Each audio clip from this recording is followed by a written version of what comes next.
அனைவருக்கும் வணக்கம். நம்ம ஏற்கனவே 18 கணக்கு நூல்கள் என்னன்னு பார்த்திருக்கோம். அதை தொடர்ந்து 15 கணக்கு நூல்கள் 18 நூல்கள், அதுல நீதி நூல்கள் 11, அவன் சார்ந்த நூல்கள் 6, புறப்பொருள் நூல் 1 என்று மொத்தம் 18 நூல்களை பற்றி சென்ற வகுப்பில் பார்த்தோம். இந்த வகுப்பில் நீதி நூல்கள் 11. என்னென்ன நீதி நூல்கள், அந்த நீதி நூல்கள் எதை சொல்கின்றன என்பதுதான் இன்றைய வகுப்பில் நம்ம பார்க்க போறோம். ஏற்கனவே நம்ம நீதி நூல்ல நாலடியார் திருக்குறள் இதை பத்தி பார்த்திருக்கோம். திருக்குறள் அப்படின்னா உங்களுக்கே தெரியும், ஏன்னா நம்ம சின்ன வயசுல இருந்து திருக்குறளை பத்தி ரொம்ப நல்லா படிச்சுட்டு வரோம். திருக்குறள் அப்படிங்கிறது ஒரு உலக பொதுமறையான இலக்கியமாக, அதாவது தமிழ் தோன்றிய இலக்கியமாக இருந்தாலும் ஒரு உலக பொதுமறையான இலக்கியங்களை சொல்கின்ற ஒரு நூலாக இன்று உலகெங்கும் அறியப்படுகின்ற ஒரு இலக்கியம் திருக்குறள் அப்படின்னு சொன்னா அது மிகையல்ல. இது வாழ்வியலை சார்ந்து, அதாவது மதம், இனம், நாடு என்ற நிலைகளை கடந்து மனித குல முழுமைக்குமான அறத்தையும் நீதிகளையும் சொல்கின்ற ஒரு நூலாக, வாழ்வின் ஒவ்வொரு பகுதிகளையும் எந்த பகுதியை எடுத்தாலும் அதற்கு திருக்குறளில் ஒரு விளக்கம் இருக்கும். அந்த வகையில் திருக்குறள் மிகச்சிறந்த ஒரு நூலாக அமைகிறது. இதை முப்பால் என்று சொல்கிறோம். ஏனென்றால் அறத்துப்பால், பொருள்பால், இன்பத்துப்பால் என்ற 3 பால்களையும் சொல்லி வாழ்க்கைக்கு இலக்கணம் சொல்கிறார் வள்ளுவர். இந்த வள்ளுவனின் இந்த முப்பால் உலக பொதுமறை, அதாவது தெய்வ நூல் என்றெல்லாம் அழைக்கப்படுகின்ற அளவிற்கு 2 அடிகளில் உலகத்தை கொண்டு வந்து நிறுத்துகிறார் வள்ளுவர். அப்படிப்பட்ட இந்த திருக்குறள் நீதிகளை மட்டுமே சொல்லி செல்கிறது. அறப்பொருள் இன்பம் என்று சொல்லும் போது இன்பத்துப்பால் என்ற நிலைகளில் அகவாழ்வையும் வள்ளுவர் சொல்லாமல் இல்லை என்ற நிலைகளில் திருக்குறள் நீதி நூல்களில் மிகச்சிறந்த நூலாக இன்றும் போற்றப்படுகிறது, என்றும் போற்றப்படும் என்ற நிலையில் நீதி நூல் விளங்குகிறது. இதனுடைய சிறப்பு என்னவென்றால், அகர முதலை எழுத்தெல்லாம் ஆதிபகவன் முதற்றிய உலகு என்ற முதல் திருக்குறள் இறுதியில் கூடுதல் காமத்துக்கின்பம் அதற்கின்பம் குடி மயங்க பெரின் என முடிந்து முதல் நாவரை என தமிழ் மொழிக்கு பெருமை சேர்க்கின்ற அளவில் இதனுடைய குறள்கள் அமைந்துள்ளன. அதாவது 1330 குறள்கள், 133 அதிகாரங்களில் வாழ்வை அனைத்தையும், வாழ்க்கையின் ஒவ்வொரு நிலைகளையும் சொல்லி செல்கிறார். திருக்குறளை பற்றி சொல்ல வேண்டும் என்றால் இன்று நாள் முழுவதும் போதாத அளவிற்கு திருக்குறளில் பல கருத்துக்கள் பொதிந்துள்ளன. அடுத்ததாக திருக்குறள் என்ற நூல் 1812ஆம் ஆண்டு தஞ்சை ஞானப்பிரகாசர் என்பவரால் அச்சிடப்பட்டு முதலில் வெளியிடப்பட்டது. அடுத்ததாக நாம் பார்க்க போவது நாலடியார். அதாவது திருக்குறளை அடுத்து நாம் நீதி நூல் என்ற வரிசையில் வைத்திருப்பது நாலடியார் என்பதால் யார் என்று சொல்லும் போது அதனுடைய பெருமை புரியும். திருக்குறள் 2 அடிகளின் நீதிகளை சொல்கிறது என்றால் நாலடியார் 4 அடிகளின் நீதிகளை சொல்லி செல்கிறது.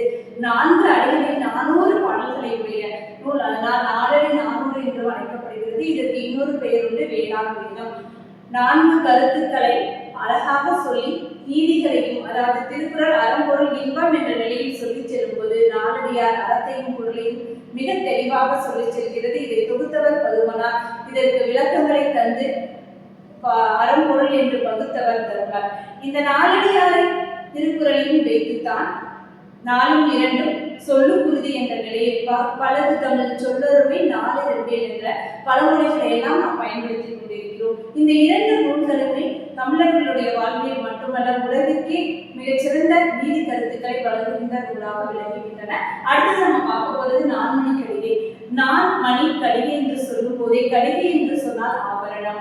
4 மணிகளால் செய்யப்பட்ட ஒரு ஆபரணமாகிய மாலை எவ்வாறு அழகு சேர்க்கிறதோ அதுபோல இந்த நூலில் உள்ள கருத்துக்கள் அனைத்தும் 4 கருத்துக்களாக ஏற்றப்பட்டு இந்த கருத்துக்கள் வாழ்க்கையில் எதையெல்லாம் கடைபிடிக்க வேண்டும், எவ்வாறு நீதிகளை கையாள வேண்டும் என்ற செய்திகளை சொல்லி செல்கிறது நான்மணி கடிகை. அடுத்ததாக நாலடியாருக்கு அடுத்ததாக நாம் பார்க்கின்றோம். அடுத்து நம்ம பார்க்க போகின்றனா இன்னா 40 இனியவை 40. இன்னா 40 ஆசிரியர் தமிழர், இனியவை 40 ஆசிரியர் பூதஞ்செய்தார். இந்த 2 நூல்களும் எதை பற்றி சொல்லுதுன்னா, வாழ்க்கையில் எவையெல்லாம் இன்னாதன, எதையெல்லாம் செய்யக்கூடாது. ஏனென்றால் நம்ம வாழ்க்கையில எப்பவுமே துன்பம் இன்பம் அப்படின்னு சொல்றோம் இல்லையா. ஒரு துன்பம் வந்தாதான் இன்பத்தை நோக்கி செல்ல முடியும். துன்பத்தை கடக்கும் போதுதான் இன்பத்தை நோக்கி நாம் அந்த இன்பத்தை அனுபவிக்க முடியும் என்ற நிலையில் முதலில் இன்னா 40 அதை தொடர்ந்து இனியவை 40 வைத்து ஒரு நூல் பகுக்கப்பட்டிருக்கிறது. இந்த நூல் பகுப்பு அமைப்புகளில் இருந்தே தெரிகிறது, வாழ்க்கையில் இன்னாதவற்றை அறிந்து கொள்ளும் போது அதை செய்யாமல் இருக்கும்போது இனியவை தானாக வந்து அமையும் என்ற நிலைகளில் தான் இந்த நூல்கள் இன்னா 40 முதலிலும் இனியவை 40 அடுத்தது வைத்து தொகுக்கப்பட்டுள்ளது. இப்ப இன்னா 40 பார்க்கும் பொழுது கபிலர் என்ன சொல்கிறார் என்றால், இவையெல்லாம் வாழ்க்கையில் செய்யக்கூடாது, மனிதன் இதையெல்லாம் தவிர்த்தல் வேண்டும், இன்னா இன்னா என்று ஒவ்வொரு பாடல்களையும் அமைவதால் இன்னா 40 என்றும், இவை இனிது இனிது பிச்சை புகினும் கற்றல் இனிது என்று சொல்லுகின்ற நிலையில் இனிது இனிது என்று சொல்லும் பொழுது இவை 40 என்றும் 40 பாடல்களை உடையதால் 40 பாடல்களை கொண்டு அதனுடைய பெயர் விளக்கமாக இன்னா 40 இனியவை 40 அமைகின்றன. இது இனியவை 40 இன்னிசை வெண்பாவால் இயற்றப்பட்ட நூலாகவும் 124 இனிமையான செய்திகளை சொல்கின்ற நூலாகவும் இனியவை 40 விளங்குகிறது. இந்த இரண்டு நூல்களும் நீதிகளை சொல்லி செல்கின்றன. இதுவரை திருக்குறள், நாலடியார், நான்மணிக்கடிகை, இன்னா 40 இனியவை 40 என்ற நூல்களை பற்றி பார்த்தோம். அடுத்த வகுப்பில் தொடர்ந்து மீதி இருக்கின்ற நீதி நூல்களை பற்றி பார்ப்போம். நன்றி, வணக்கம்.